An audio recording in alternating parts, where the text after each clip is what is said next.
Good day, traders. It is Monday, January 5th, and we are currently looking at the heat map of the S&P 500. With most of the green to the bottom next to financials, which we don't really like that as financials aren't one of the high ADR sectors. They're generally slower moving. And we all know tech is what really moves the market, and I guess we can see that here with Nvidia down, the entire semiconductor industry mostly in the red, but we do have Amazon and Tesla looking very green. But if we take a look at them, we can probably see that those were not breaking out from tradable levels. Here's Amazon, and even though it looks good on the weekly, on the daily, it simply wasn't coming from a contraction in volatility. We ended today with a pretty green candle, but the previous day ended with a very strong red sell-off candle. But Amazon really does look good on the weekly chart. But no range expansion today as we're still within the previous day's range. If we also take a look at Tesla, definitely not looking all that good for a trade today, as we are once again within the range of the previous day's candle, which was a huge elephant red candle.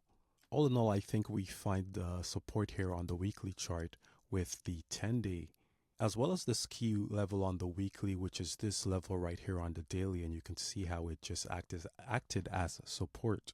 A pullback setup is brewing here, and it looks great.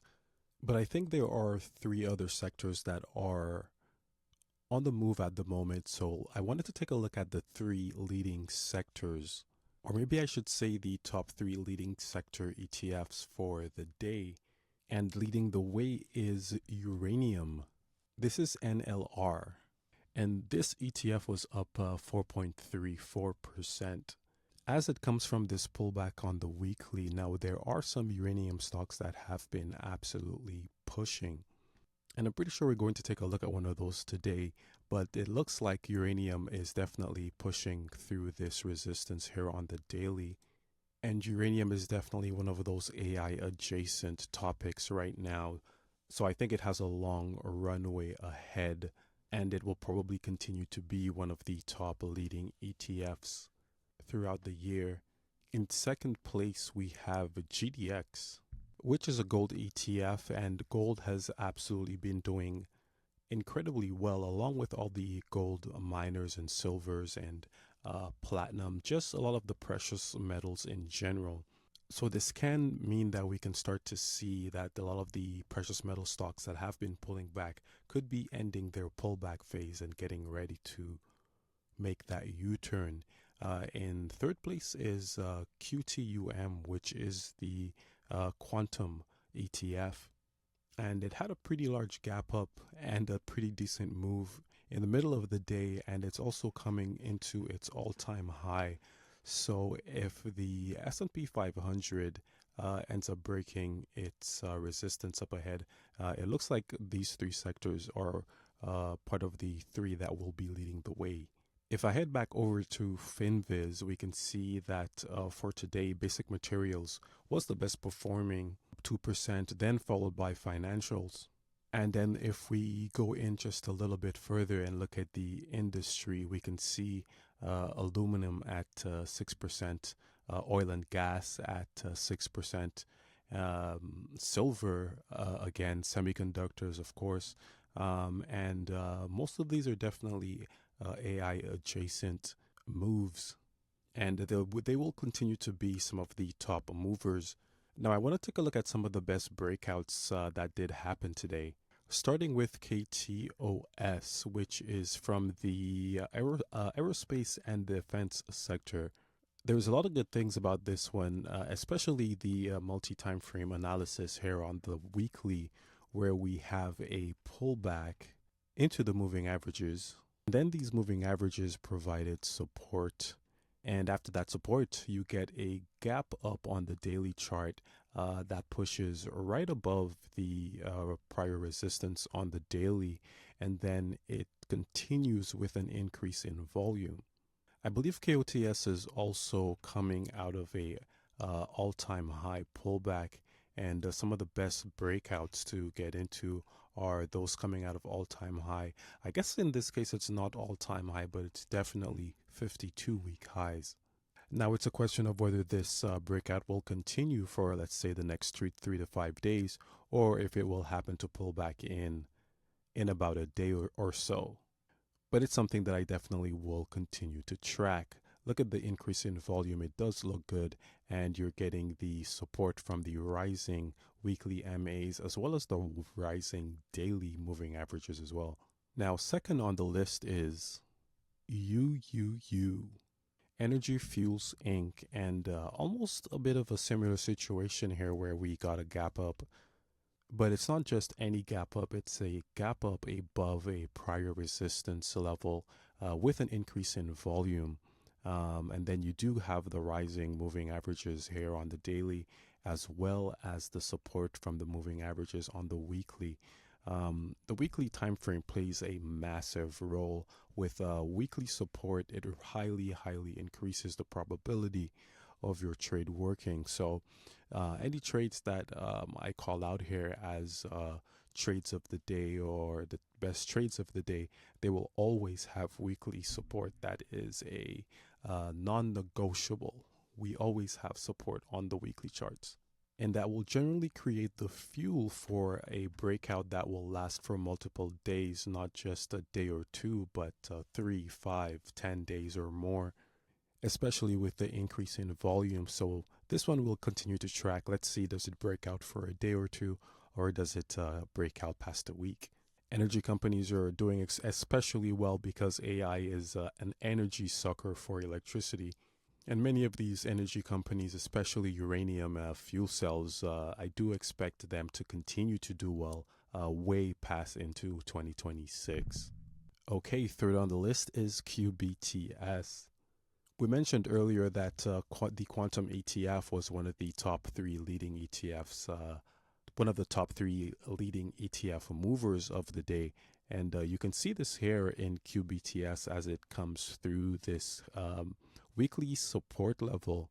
And we can see this here in QBTS as it breaks through this resistance here.